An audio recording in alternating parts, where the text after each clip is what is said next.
आज का टॉपिक है संविधान सभा की मांग। भारत में संविधान सभा के गठन का विचार वर्ष 1934 में पहली बार एम.एन. रॉय ने रखा। रॉय भारत में वामपंथी आंदोलन के प्रखर नेता थे। 1935 में भारतीय राष्ट्रीय कांग्रेस ने पहली बार भारत के संविधान के निर्माण के लिए आधिकारिक रूप से संविधान सभा के गठन की मांग की। 1938 में भारतीय राष्ट्रीय कांग्रेस की ओर से पंडित जवाहरलाल नेहरू ने घोषणा की कि स्वतंत्र भारत के संविधान का निर्माण वयस्क मताधिकार के आधार पर चुनी गई संविधान सभा द्वारा किया जाएगा और इसमें कोई बाहरी हस्तक्षेप नहीं होगा। नेहरू की इस मांग को अंततः ब्रिटिश सरकार ने सैद्धांतिक रूप से स्वीकार कर लिया।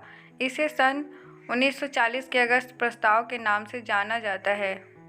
सन 1942 में ब्रिटिश सरकार के कैबिनेट मंत्री सर स्टैफोर्ड क्रिप्स तथा ब्रिटिश मंत्रिमंडल के एक सदस्य एक स्वतंत्र संविधान के निर्माण के लिए ब्रिटिश सरकार के एक प्रारूप प्रस्ताव के साथ भारत आए। इस संविधान को द्वितीय विश्व युद्ध के बाद अपनाया जाना था। क्रिप्स प्रस्ताव को मुस्लिम लीग ने अस्वीकार कर दिया। मुस्लिम लीग की मांग थी कि भारत को 2 स्वायत्त हिस्सों में बांट दिया जाए, जिनकी अपनी अपनी संविधान सभाएं हों। अंततः ब्रिटिश सरकार द्वारा भारत में एक कैबिनेट मिशन को भेजा गया। इस मिशन ने 2 संविधान सभाओं की मांग को ठुकरा दिया, लेकिन उसने ऐसी संविधान सभा के निर्माण की योजना सामने रखी जिसने मुस्लिम लीग को काफ़ी हद तक संतुष्ट कर दिया। अगला टॉपिक है संविधान सभा का गठन। कैबिनेट मिशन योजना द्वारा सुझाए गए प्रस्तावों के तहत 1946 में संविधान सभा का गठन हुआ। योजना की विशेषताएं थीं। पहला, संविधान सभा की कुल सदस्य संख्या 389 होनी थी। इनमें से 296 सीटें ब्रिटिश भारत और 93 सीटें देशी रियासतों को आवंटित की जानी थी।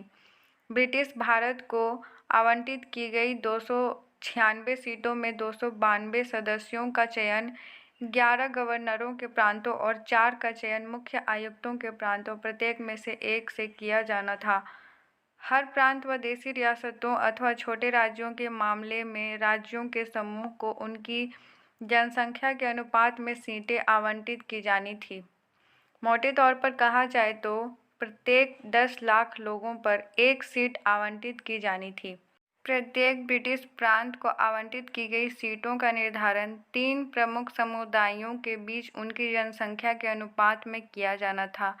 ये 3 समुदाय थे मुस्लिम, सिख व सामान्य मुस्लिम और सिख को छोड़कर।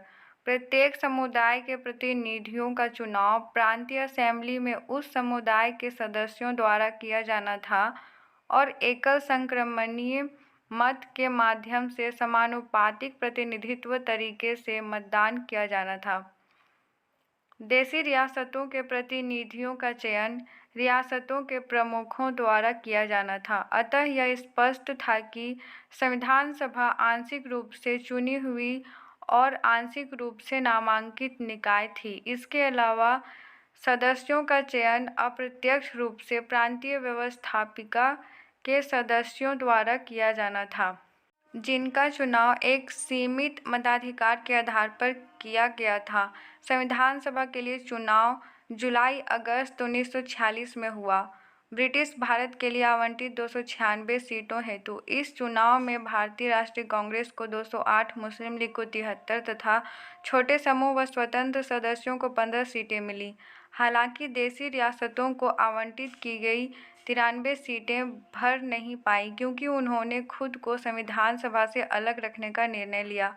यद्यपि संविधान सभा का चुनाव भारत के वयस्क मतदाताओं द्वारा प्रत्यक्ष रूप से नहीं हुआ, तथापि इसमें प्रत्येक समुदाय हिंदू, मुस्लिम, सिख, पारसी, आंग्ल, भारतीय ईसाई, अनुसूचित जाति, अनुसूचित जनजाति के प्रतिनिधियों को जगह मिली। इनमें महिलाएं भी शामिल थीं। महात्मा गांधी के अपवाद को छोड़ दें तो सभा में उस समय भारत की सभी बड़ी हस्तियां शामिल थीं।